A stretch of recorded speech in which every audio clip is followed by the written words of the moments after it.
Hello students, today we are going to solve questions from some basic concepts in chemistry from the question paper NEET, which was held on 17/7/2023. So here is our first question. Suppose the elements X and Y combine to form two compounds XY2 and X3Y2 when 0.1 mole of XY2 weighs 10 grams. So that is 0.1 moles. And similarly, 0.05 moles of X3Y2 weighs 9 grams. The atomic masses of X and Y are. So this is a simple question only. What we need to now determine, basically there are two compounds they are giving. So which are the two compounds? One is XY2. The other one is X X3 Y2. Okay. Now they are also giving the information that XY2 is actually 0.1 mole, so which is weighing 10 grams. And similarly here, the second compound X3Y2, it is 0.05 moles, so which is weighing 9 grams. Now basically what we have to do, so if we can convert 0.1 mole which is weighing 10 grams to 1 mole, then we will be able to determine the molar mass of XY2. Similarly, X3Y2 molar mass also can be determined. So it's a simple method to determine the molar mass. How do we determine molar mass? We know that 0.1 mole is equal to 10 grams. Then 1 mole of XY2 should be equal to how many grams? So just you have to do unitary method. So 1 divided by 0.1 into 10 grams, so which will be equal to 100 grams. Now what we have understood? We have understood that the molar mass of, this is basically the molar mass of XY2. Okay, similarly we will determine molar mass of X3Y2. So how do we determine? So 0.05 is 9 grams. So we will be determining 1 mole will be equal to 1 divided by 0.05 into 9. So which will be equal to 180 grams. Now one more thing we can understand from here, that if the molar mass of both the substances are determined, we can also say that 1 mole of X plus 2 moles Y will be equal to 100 grams. Okay, so let this equation be 1. And similarly, from the second molecule, it is understood that 3 moles X plus 2 moles Y will be equal to 180 grams. Now what shall we do? Just subtract equation 1 from equation 2. So we are just subtracting this equation. So if we are subtracting this equation, what do we get? So equation 1 is subtracted from equation 2. So hence you will get here 2 moles of X and 2 moles of Y and 2 moles of Y gets cancelled. So which will be equal to 80 grams is the difference, right? Now we will be able to determine 1 mole of X will be equal to how much? So which is nothing but 80 grams divided by 2. So once again, this will be equal to 40 gram per mole. 40 gram per mole. Okay. So if X is determined, we can also determine what is Y, right? So take the equation 1. So in the equation 1 mole of X is there. Substitute 40 plus 2Y, which is equal to 100. So 2Y will be equal to 100 minus 40. So which is equal to, that is Y is equal to 60 by 2. That is equal to 30 gram per mole. So hence the molar mass of X and Y is determined to be 40 and 30. So which option would be correct, students? So option A is correct for question number 136. Similarly, let us take the next question. So what is the next question? So equal masses of hydrogen, oxygen and methane. Okay, 3 compounds they are taking. Okay, equal masses have been taken in a container of volume V at temperature 27 degrees in identical conditions. The ratio of volumes of gases H2 is to O2 is to methane would be. Okay, now let us assume, because in the question they are saying it is the equal masses of all the three gases. So now you can assume the gases of hydrogen, oxygen, methane to be taken as 100 grams or whatever equal grams that you can take here. So to make it simple, you can actually assume all the gases which are taken in terms of 100 grams. Let us say hydrogen is to oxygen is to methane, which is nothing but CH4. Now I'm assuming that all these gases are taken in 100 grams. So this is also 100 grams. And this is also 100 grams.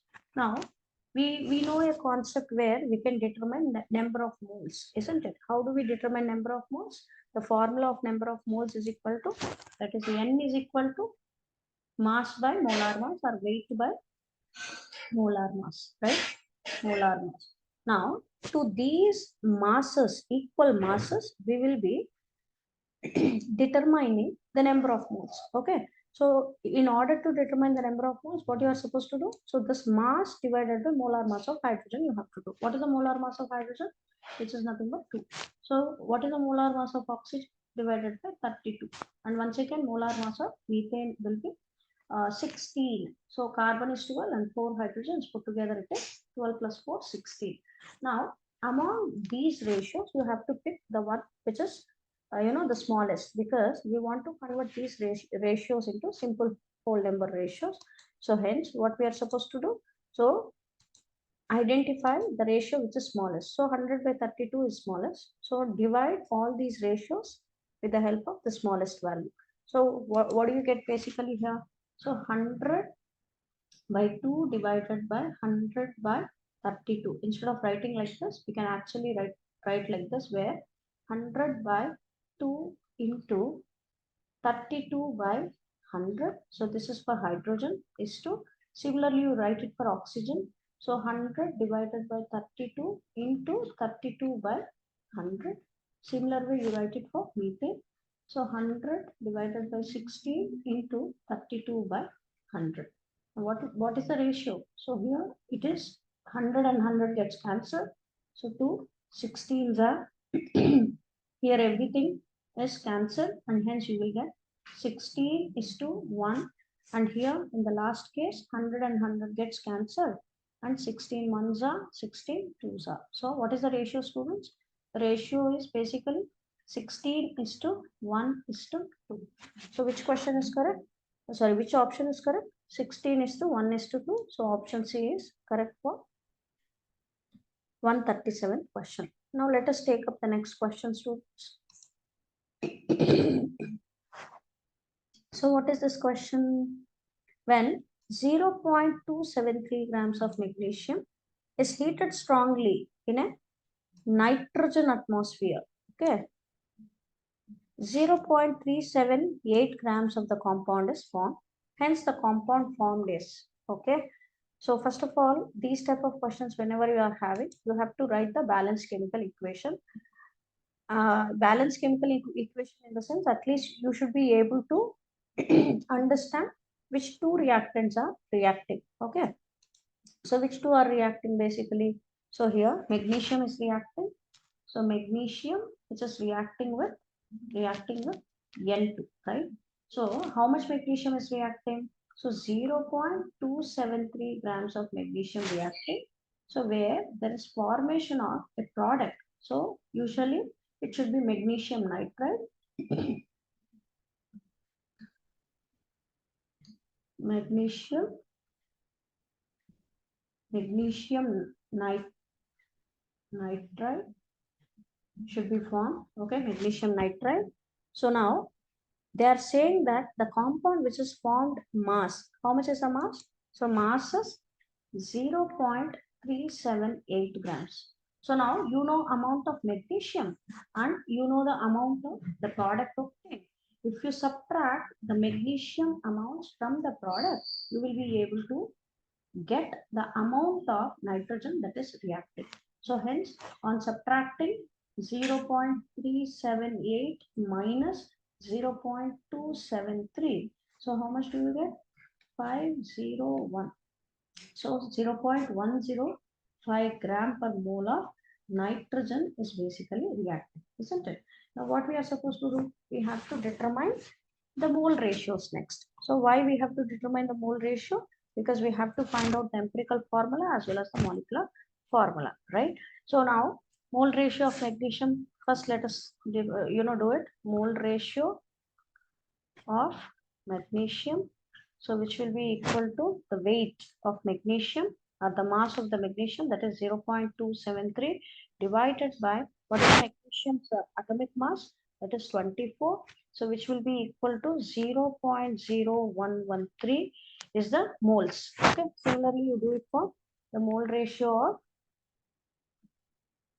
nitrogen.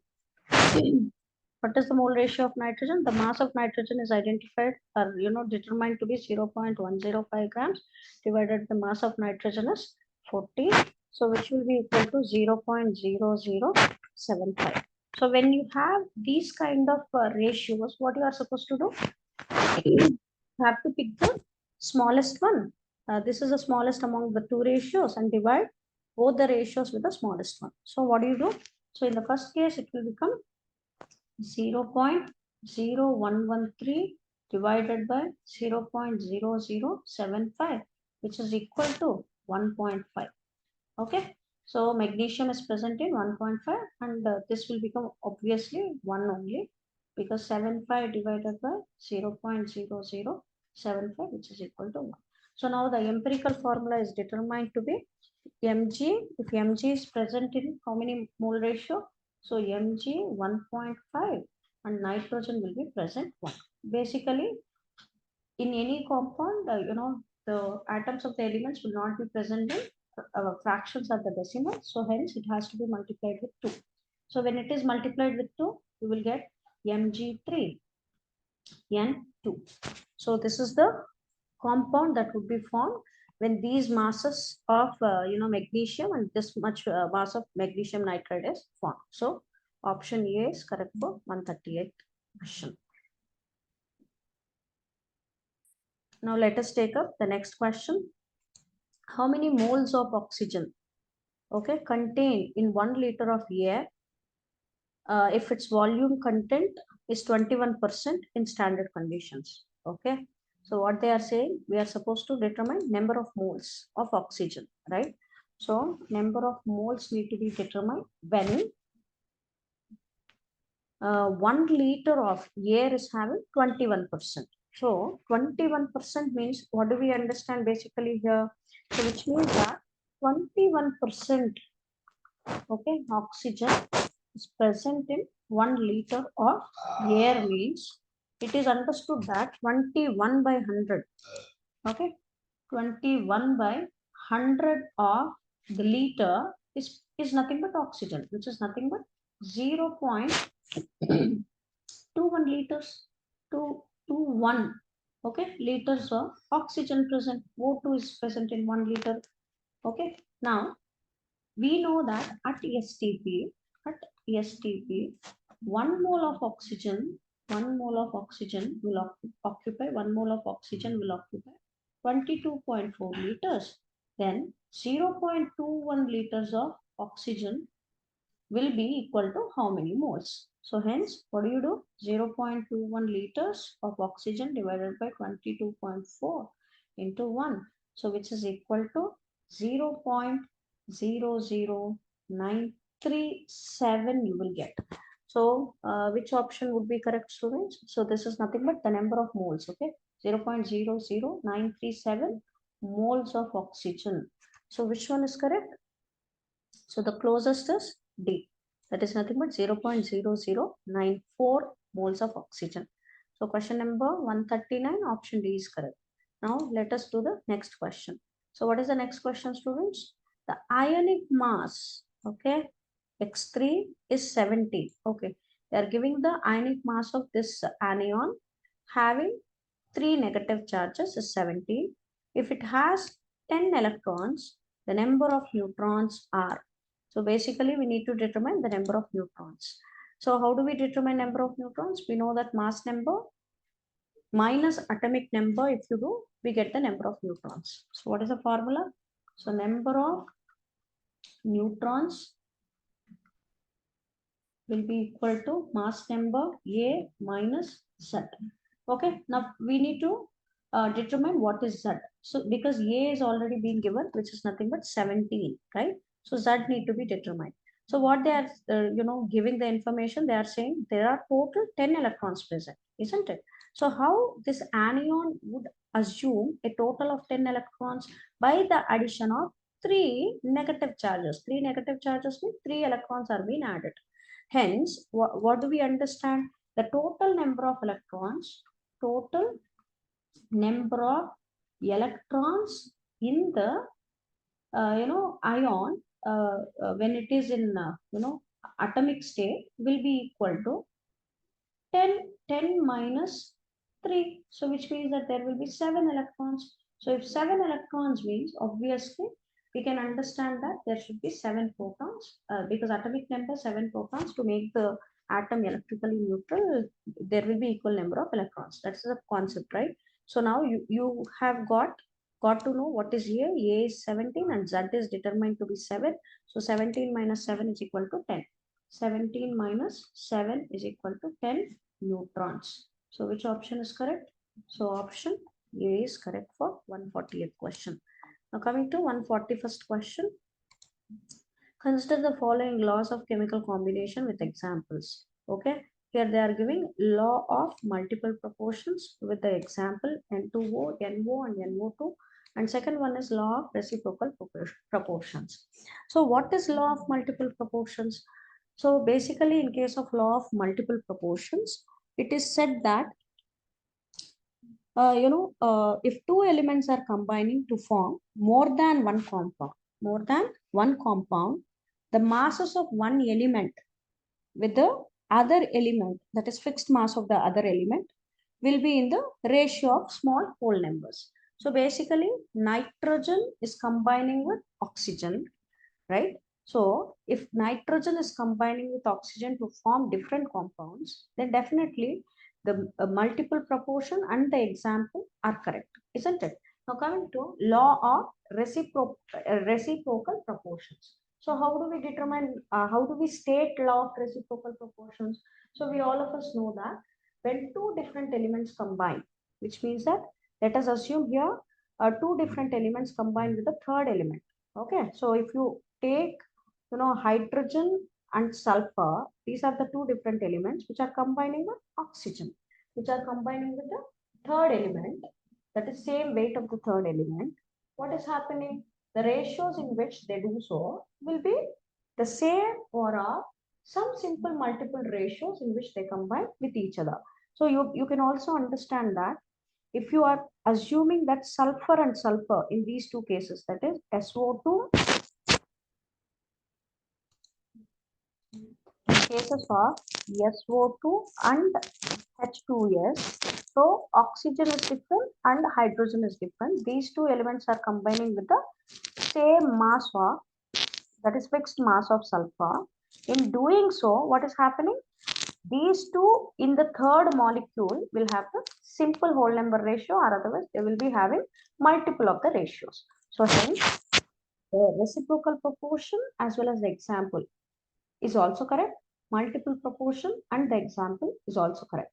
So which among the following options will be correct then? So which is correct with examples? So both of them are correct. 1 and 2 are correct. So hence option A would be correct for 141. Now let us take up the next question.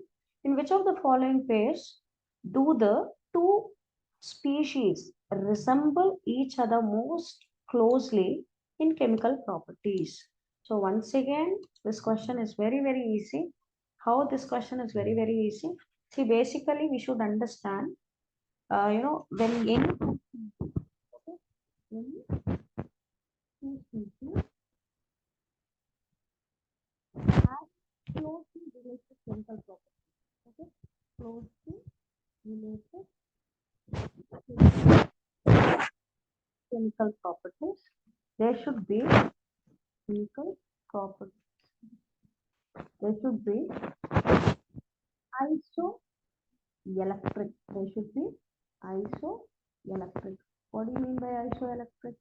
So which means that the two species should be having same number of electrons. Only when the two species will be having closely related chemical properties. If that is the case, now look into the options in which of the pairs of species are having same number of electrons. Now option A, they are giving hydrogen isotopes. One is protium, the other one is deuterium. In both the cases, the number of electrons are same. So both of them are isotopes, and hence option A would be correct for this question. But also we will check with other options. So look at this. So here oxygen is having 8 electrons, but here oxygen is having 8 plus 2, which means that there is gain of 2 electrons. So hence differences in the electrons are seen in case of option B. So option B would be wrong. So similarly here, in case of magnesium, here it is 12 electrons, whereas here it is 2 plus. So 2 plus means it is losing 2 electrons. So once again, difference with respect to the number of electrons. So option C also would be wrong. Similarly, in case of option D, the last option, nitrogen 7 and 7, but then this is nitride. Nitride means 3 electrons are being added. So the total number of electrons are 10. So hence option D is also wrong. So for 142 question, option A would be correct. Let us take up the next question. When 10 grams of calcium carbonate reacts with 20 grams of barium chloride, so reaction they are giving, then limiting reactant is, okay. First of all, let us understand the stoichiometry of this reaction, since the reaction has been given in the question itself. So what we do understand, so it is basically between calcium carbonate and barium chloride comparison stoichiometrically. So now according to the balanced chemical equation, it is understood that 1 mole of barium chloride would be reacting with 1 mole of calcium carbonate, isn't it? Now, first of all, let us determine what is the molar mass of barium chloride and what is the molar mass of calcium carbonate, because 1 mole of barium chloride is reacting with 1 mole of calcium carbonate, isn't it? So 1:1 ratio stoichiometrically, and hence molar mass of barium chloride is barium is 137 and chlorine is 2 chlorines. So hence 35.5 into 2, which is equal to 71. So 8, 10 and 2. Okay, 208 grams per mole will be equal to BaCl2. Okay, and similarly for calcium carbonate, so calcium is 40, 12 is carbon, and 3 oxygens are 48. So put together, it comes out to be 100 grams for CaCO3. But in the question, they are giving 10 grams of calcium carbonate. Okay, so 10 grams of calcium carbonate, and how much is the barium chloride that they are giving? So 20 grams. But now let us try to understand, if 10 grams of calcium carbonate has to be reacted, then how many grams of barium chloride required? So how do we do? So 100 grams of calcium carbonate, 100 grams of CaCO3 would require 208 grams. Then 10 grams of calcium chloride will require how much? So 10 by 100 into 208, which is equal to 20.8 grams. But in the question, they are giving just only 20 grams. So which is less than the required amount of barium chloride. So hence barium chloride will be the limiting reagent. So which option is correct? Option B is correct for 143 question. Now take up the next question. The weight of 112 ml of oxygen at NTP. So NTP is normal temperature pressure. So temperature would be 298 Kelvin when it is normal. So the temperature would be 298 Kelvin for R. It is also understood that 25 degrees Celsius. Now, what do we basically understand under normal conditions and STP? More or less, it will be having the same, volume, which means that we say that 32 grams of oxygen O2 would be occupying. That is, 1 mole of oxygen would be occupying 22.4 liters. But now what they are asking, 112 ml of oxygen. So first of all, let us convert 112 ml of oxygen into liters. So 112 ml will be equal to how much? So it will be equal to 0.112. Why 0.112? Because all of you know that 1 liter is equal to 1000 ml. So 112 ml will be equal to 112 divided by 1000. So which is equal to 0.112 liters. Okay. Now let us understand 0.112 liters will be corresponding to what is the mass of the oxygen. Okay, that is weight of the oxygen. How do we do? 0.112 divided by 22.4 into 32, so which will be equal to 0.16 grams. Okay, because yes, this is basically 0.16. Now coming to the next question. So which option is correct? Option D is correct, isn't it? Option D is correct for 144. Now take up the next question. The empirical formula of a compound, okay, empirical formula of a compound of carbon with hydrogen is CH2. Okay, empirical formula they are giving, and what they are asking, 1 liter of this gaseous compound has mass equal to 1 liter of nitrogen under standard state. Thus, molecular formula of the compound is. So, simple logic here. What is the simple logic? So, they are giving empirical formula. What is the empirical formula? Empirical formula is equal to CH2. And what they are giving comparison? So, 1 liter of the hydrocarbon, that is a compound with carbon and hydrogen, which is also called hydrocarbon, will be equal to 1 liter of N2. So obviously, what do we understand? The molar mass of hydrocarbon should be equal to molar mass of nitrogen, correct? Molar mass of N2. So we know what is the molar mass of N2. What is the molar mass of N2? So 28 grams. So hence, this hydrocarbon will also be having 28 grams. Now we know the molar mass of this hydrocarbon to be 28 grams. Just we need to determine the molecular formula. How do we determine molecular formula? What is the formula for determination of molecular formula? So molecular formula will be equal to molar mass divided by empirical formula mass.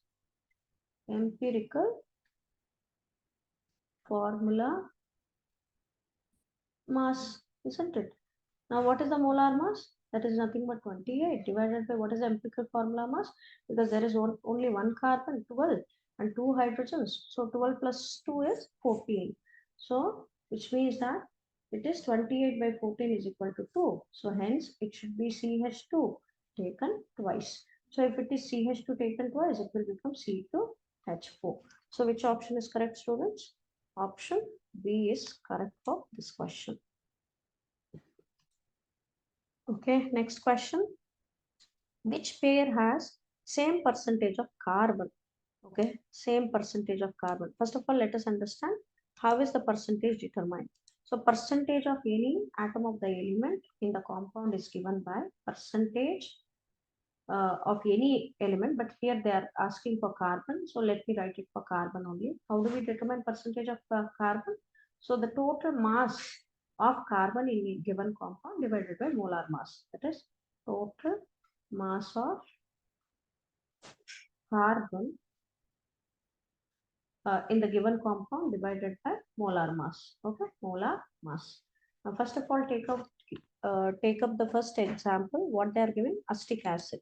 So, what is acetic acid? CH3, COOH, and we will determine what is the molar mass of this molecule. There are two carbons and four hydrogens. So, two carbons means 24, four hydrogens means 4, and 32 is two oxygens, which will be equal to 8, 10, okay, 60. Okay, molar mass is 60. Now, What is the mass of carbon? So carbon is equal to, that is here percentage they are asking, no? So this should be multiplied with 100. So 100. So how much will you get according to this formula? 24 divided by 60 into 100. So which means that it is cancelled, 0, 0, 6 fours are 6 fours are, so which is equal to 40% carbon is present in acetic acid. And similarly, we will determine it for C6H12O6, which is nothing but glucose. In case of glucose, the molar mass is 180. Okay, so hence percentage carbon will be equal to, how many carbons are there? 6 carbons. So 6 12s are 72 divided by 180 into 100. So once again, zeros gets cancelled. So this is also 18 ones are and 18 fours are, which is equal to once again 40%. So hence option A only would be correct. A would be correct, but once again we will check with the other options also. So in case of second option and third option, so acetic acid will have 40% only. What about this carbon? So how much will you get? So 12 12s are 144. Basically, you will get the carbon will be equal to 144 grams, but divided by what is the molar mass? So how much it would be? So 144 plus 22 hydrogens, and similarly, how many oxygens are there?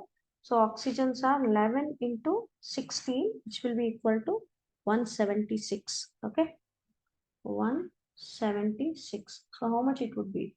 10, 12, 8, 9, 10, 14, 342. So 144 by 342 into 100. So how much it would be? 144 divided by 342 into 100. So it is close to 42%. So close to 42%, 42.1%. So which may not be correct. So similar way, you can also try with C and D. So hence for this question, option A would be correct. Why? Because acetic acid and glucose, both of them will be having 40% carbon. Okay. So let us take the next question. Mixture of 1 mole of sodium carbonate and 2 moles of NaHCO3 forms 1 mole of carbon dioxide. Thus, the percent yield of CO2. So this question is basically based on stoichiometry. Now let us understand here one more important difference between sodium carbonate and sodium bicarbonate. Basically, bicarbonate on decomposition will be giving carbon dioxide, whereas sodium carbonate will not be producing carbon dioxide. So just it is part of the mixture, but otherwise Na2CO3 doesn't have any role in the formation of CO2. So hence, we will be able to write the reaction like this, where how many moles of sodium carbonate? Na2CO3, 1 mole, isn't it? Reacts with 2 moles of NaHCO3. That is 2 moles of NaHCO3, sodium bicarbonate. As I have told you that only this NaHCO3 will be converted to carbon dioxide. Now, if you write the balanced chemical equation, you will be able to understand how this is understood, isn't it? There will be formation of Na2CO3 after the formation of carbon dioxide from this molecule will be decomposed to Na2CO3, and already one molecule is there, that is 1 mole is there, which is not reacting to produce CO2, and hence it will become 2 moles of it, isn't it?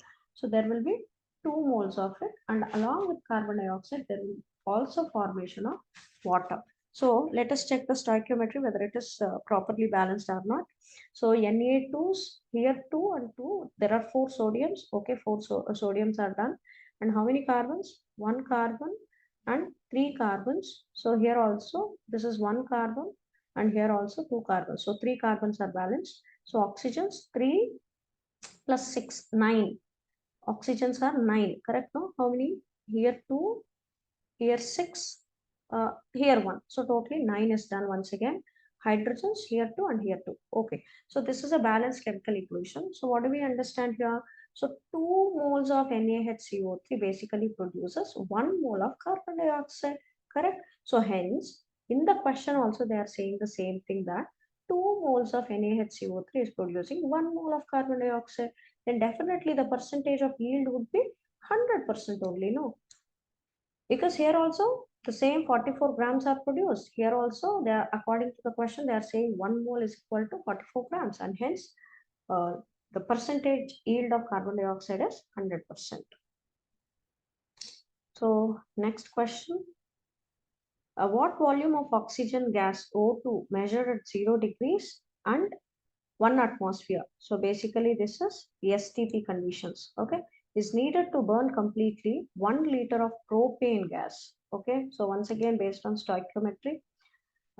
So what is the stoichiometric reaction? We will write C3H8. So any hydrocarbon, when it is burnt in the presence of oxygen, it is called combustion. So on combustion, the end products will be always the carbon dioxide as well as water.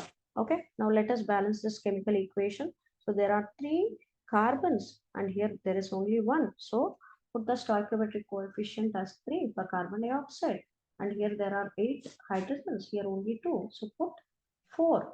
So now balance the oxygens. So here 6 oxygens and 10 oxygens are there. So put the stoichiometric coefficient as 5. See, basically, this question after doing stoichiometry can also be understood to be, Gay-Lussac's, law of gaseous volumes. Gay-Lussac's, what do you say? Law of gaseous volumes. So what it states, students? So under similar conditions, okay, similar conditions, what do we understand? When gases react together, what will happen? So the gases as well as the products will be, bearing a simple whole number ratios. Okay, when gases react together, when gases react together, the reactants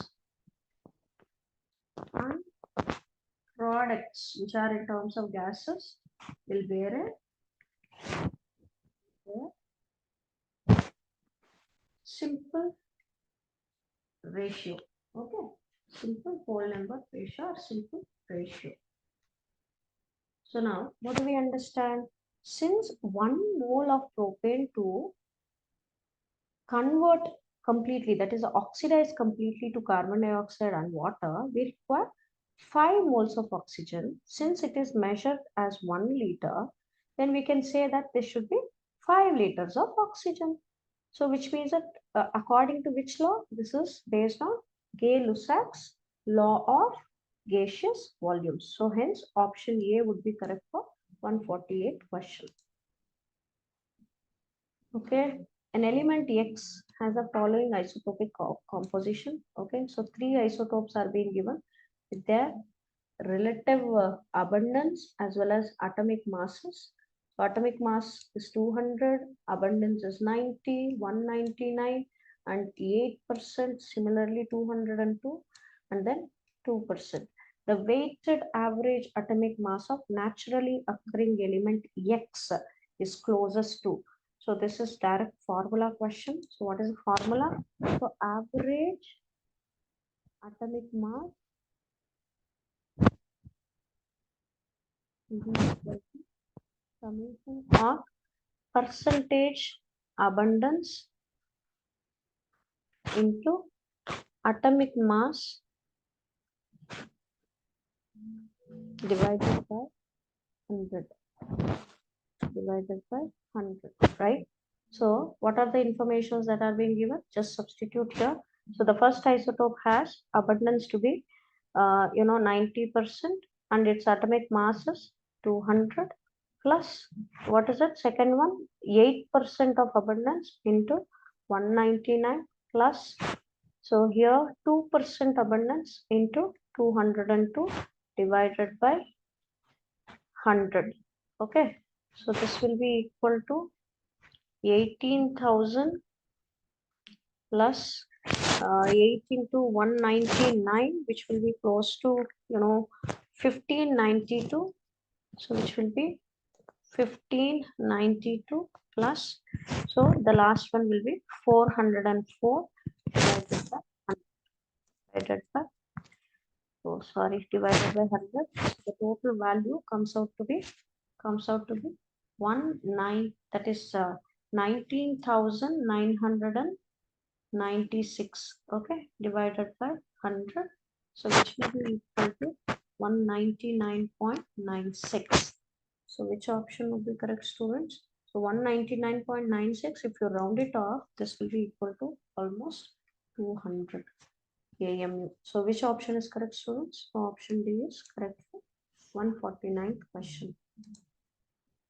Take up the next question. Oxidation numbers of A, B, C, okay, are given to be +2, +5, -2 respectively. Possible formula of compound is, okay. So how do we determine basically? So this question can be determined, from the options itself. First of all, let us take up option A. I will tell you how to determine. So A2, this I'm simplifying this because BC taken square Allah. So which means that it can also be understood that there are two B2s and C4s are present, isn't it? Now they are saying that oxidation states of A is +2, okay, and B is +5, and similarly C is +2. Now assuming one of the atoms in this given formula to be X, by substituting the other two, we will be able to understand whether this formula would be possible with these oxidation numbers or not. Now let us assume A to be X. Okay, how many A's are there? So there are two A's. So I'm putting 2X plus what is the B's oxidation number? So 2 into +5, isn't it? So 2 into +5 will be 10. And now plus C is how much? C is having -2. So -2 into 4 is -8. So which need to be equated to 0. Why we will equate to 0? Because this this molecule doesn't carry any charge. So that need to be equated to 0. So now this will become how much? So 2x plus 2, correct now? Because -8, 10 minus 8 is 2 only, which is equal to 0. And x will be equal to how much? 2 by 2. So 2 by 2 is equal to 1. But basically they are saying A is having +2 oxidation state. And hence option A is absolutely wrong. Now coming to option B. So how do we write option B? They are giving A3, BC4 taken twice. So expanded A3, B2, C8. Okay, now once again assume A to be X, and since there are 3 moles of A, so combining to form this molecule, I will take it as 3x plus B is how much? +5 into 2, 10, and 8 into -2 will become -16, which is equal to 0. So now 3x -6 is equal to 0. X will be 6 by 3, which is equal to 2. So X is nothing but oxidation state of A, and oxidation state of A is turning out to be +2, and hence option B would be correct. So option B would be correct for this question. Hope you are understanding it. Now let us take up the next question.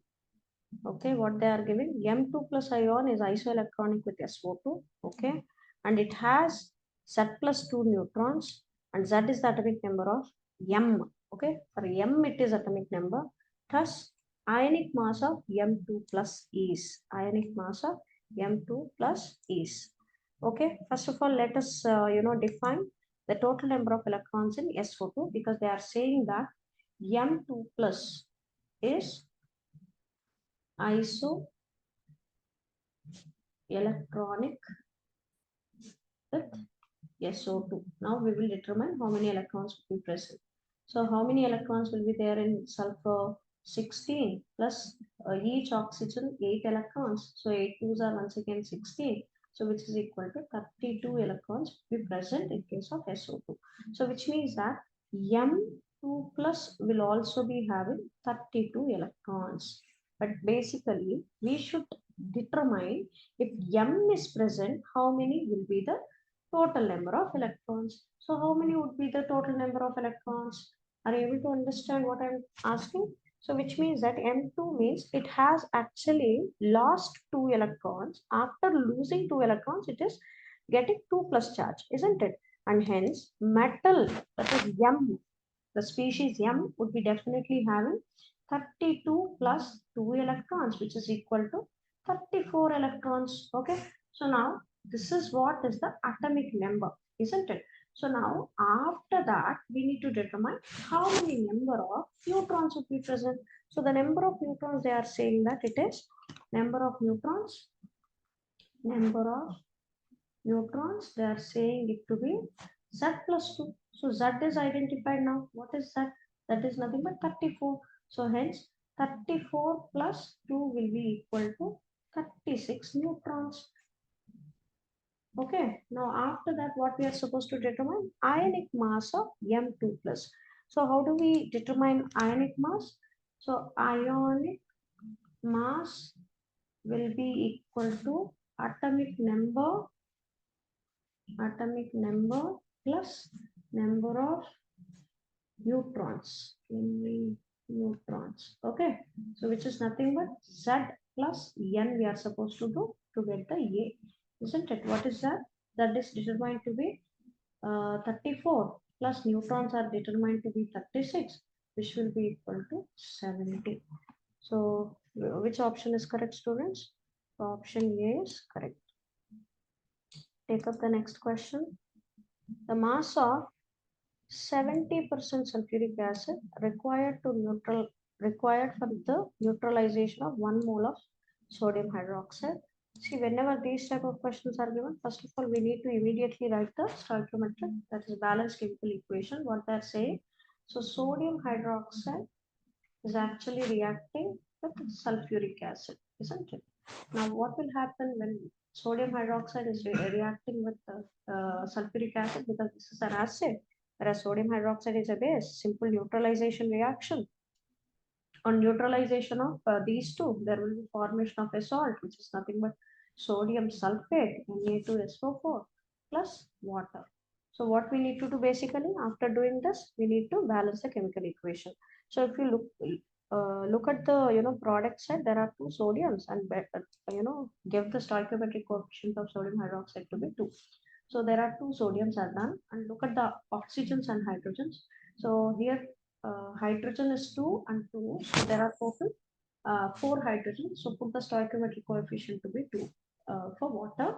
Now check the oxygens. So 2 oxygens and 4 oxygens put together 6. So here also 4 oxygens and 2 oxygens 6. So hence this is a balanced chemical equation. But basically what they are asking, so first of all let us understand this balanced chemical equation. From the balanced chemical equation, it is understood that 2 moles of sodium hydroxide, to neutralize 2 moles of sodium hydroxide, we basically require 1 mole of sulfuric acid. But here in the question, they are saying only 1 mole of sodium hydroxide they are using, then definitely the amount of sulfuric acid that we require will become half mole. Okay, so what is the molar mass of sulfuric acid? So there are 2 hydrogens.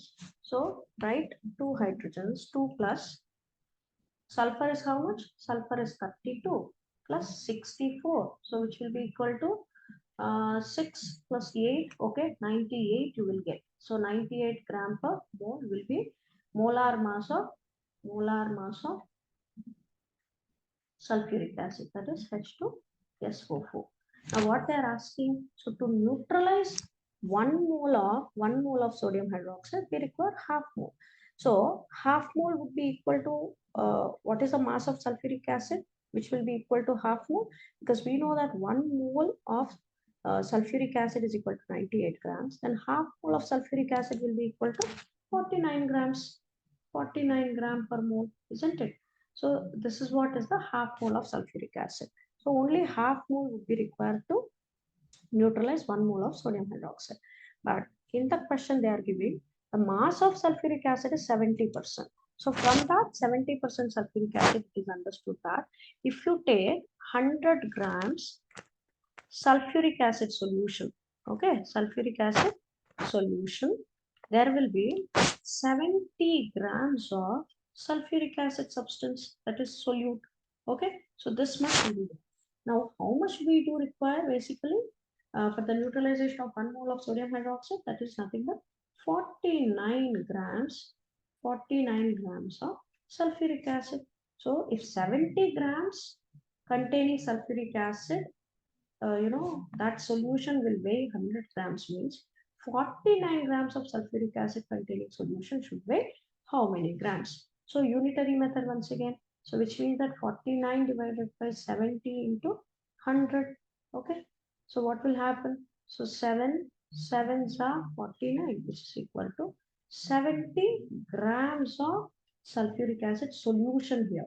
So it is solution. So which option is correct, students?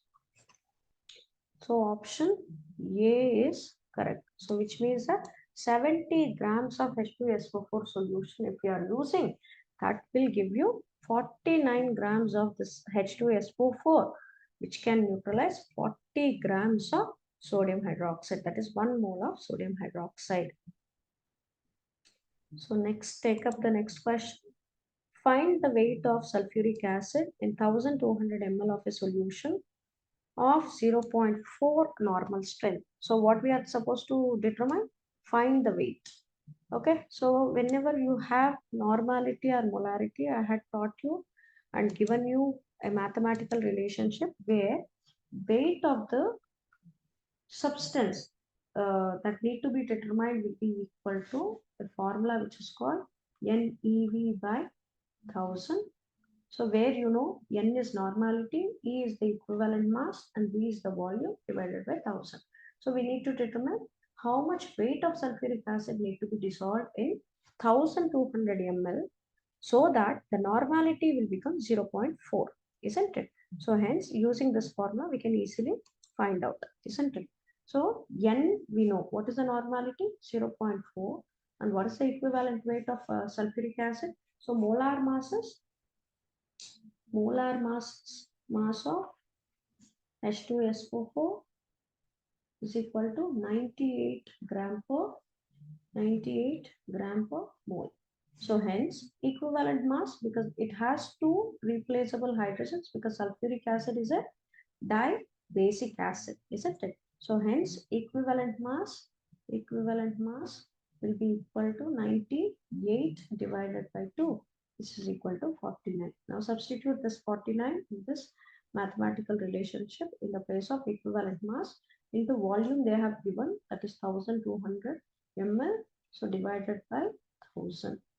So these two zeros are gone, and if you multiply 0.4 into 4.9 into 12 divided by 10, so this turns out to be basically 1.96 into 12 divided by 10, everything will be equal to 23.52. Okay, grams of sulfuric acid that need to be dissolved in 1200 ml to get 0.4 normality grams of H2SO4. So which option is correct, students? Option A is correct. Now take up the next question. So what is the next question? 500 gram impure sample of calcium carbonate on heating gives 70 grams of calcium oxide. Percentage impurity, okay, in the sample is. We need to determine what is the percentage impurity. So how do we do basically here?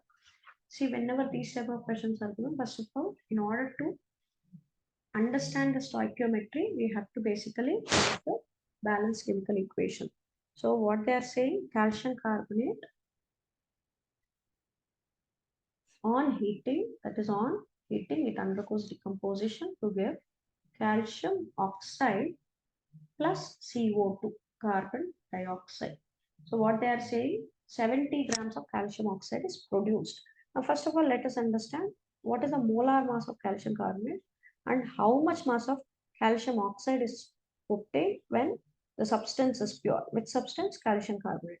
What is the molar mass of calcium carbonate? You all have to know calcium is 40, carbon is 12, oxygen is 48. So molar mass of calcium carbonate is 100 grams.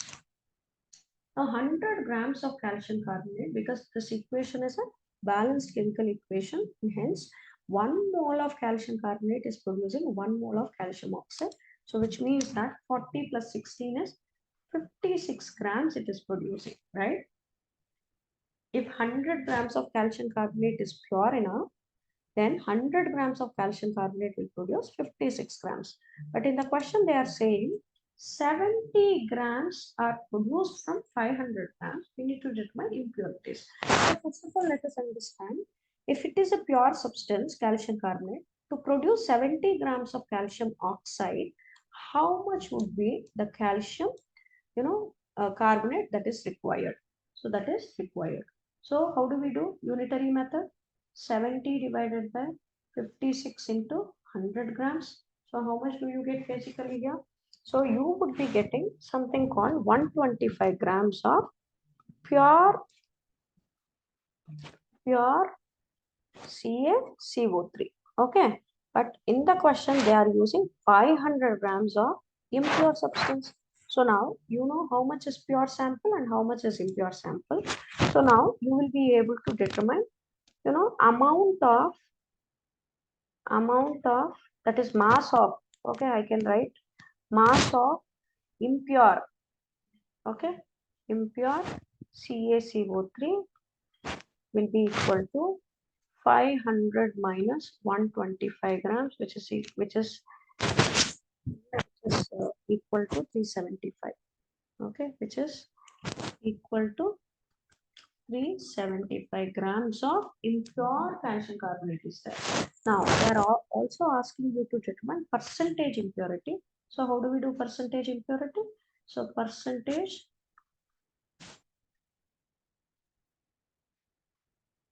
impurity is equal to the mass of impure substance, that is 375 grams divided by the total mass into 100.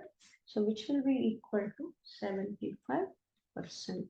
So, which option is correct, students? So, option C is correct for this question. Now, let us take up the next question.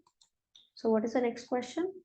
Okay, 150 ml 0.08 m barium chloride is added to 100 ml of 0.1 molar aluminum sulfate, and it is allowed to complete the precipitation reaction.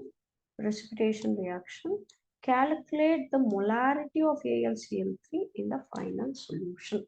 So once again, this question is a comparison of stoichiometric. So we need to write the chemical equation which is taking place between barium chloride BaCl2 when it is reacting with Al2SO4 taken thrice. So what will be produced? There will be basically formation of AlCl3 plus barium sulfate BaSO4. First of all, let us balance this chemical equation.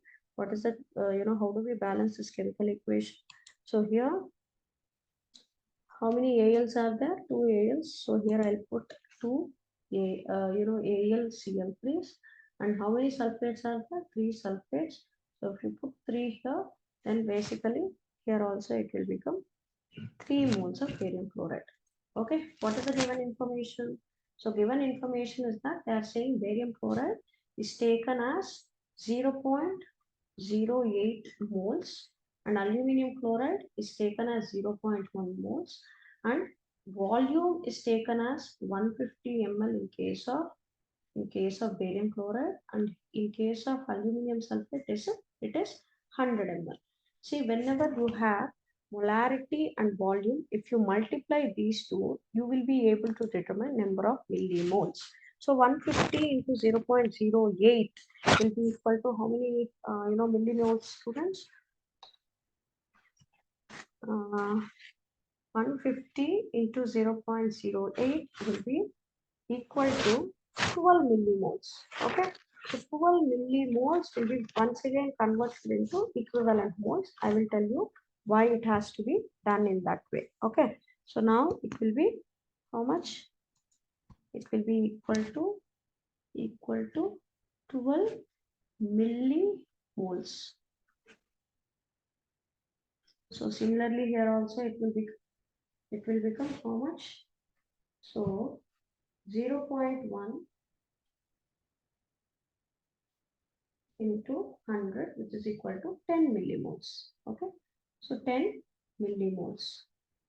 So basically, for the reaction to happen, the number of equivalent should be equal, especially in cases where the valence factor of the reacting species are different, because here the valence factor of barium chloride is the maximum charge. Okay, because barium chloride is a electrovalent substance, which is nothing but ionic substance. Barium will get dissociated as plus 2, and Cl will be dissociated as 2 Cl minuses. So plus 2 is the maximum oxidation state.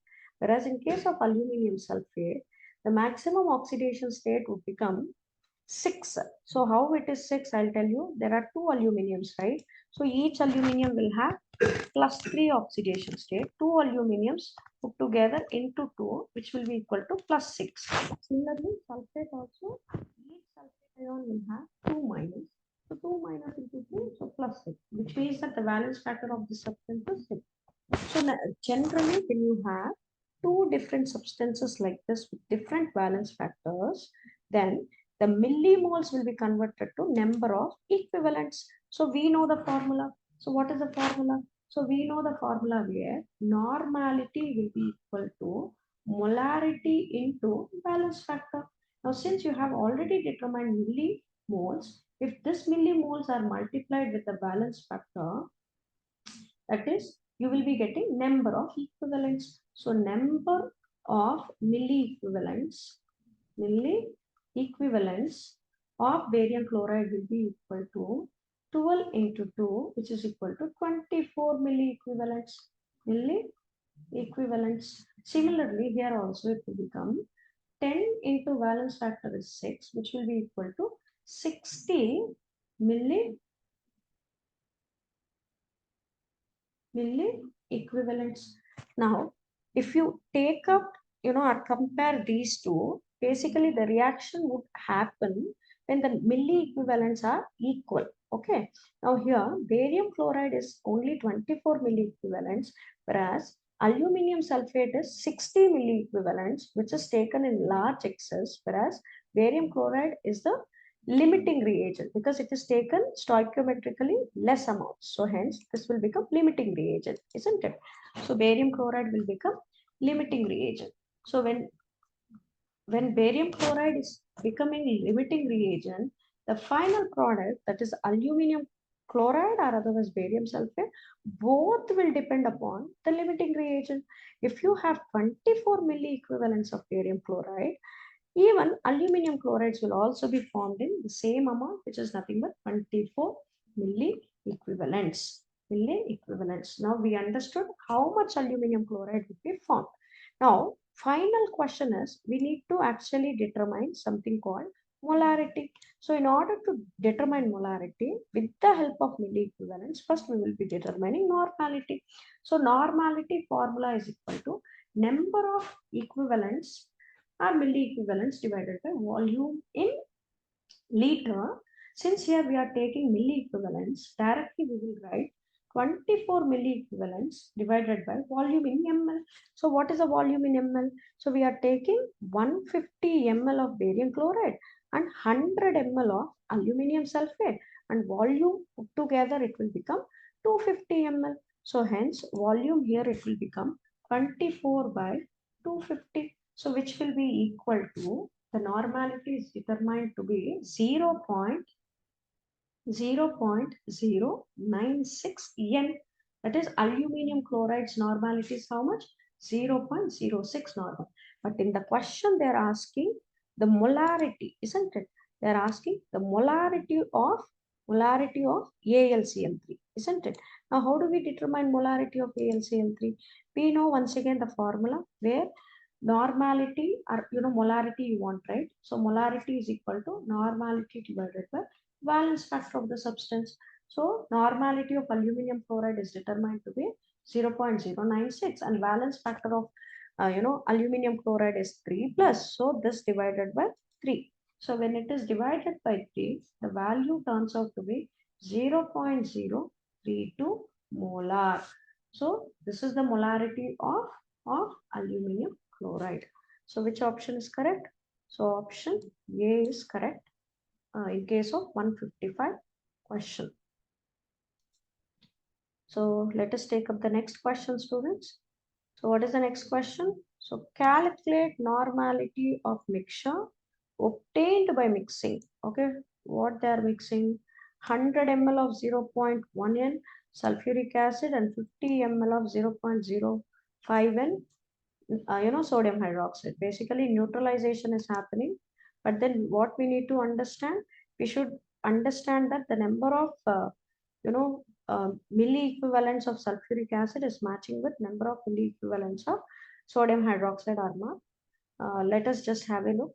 So how do we get the number of milli equivalents of sulfuric acid? So number of milli equivalents of H2SO4 would be equal to 100 ml into 0.1.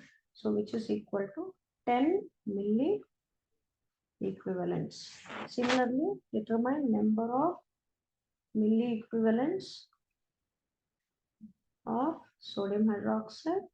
So where the volume is given to be 50 ml into 0.25 normal, which is equal to 12.5 milli equivalents. Now basically 10 milli equivalents of sulfuric acid would require 10 milli equivalents only, but this is taken in excess. So hence, after neutralization of sulfuric acid, that is 10 milli equivalents of sulfuric acid, there will be still remaining sodium hydroxide. How much sodium hydroxide remaining? So 2.5 milli equivalents of NaOH remains, okay, after neutralization of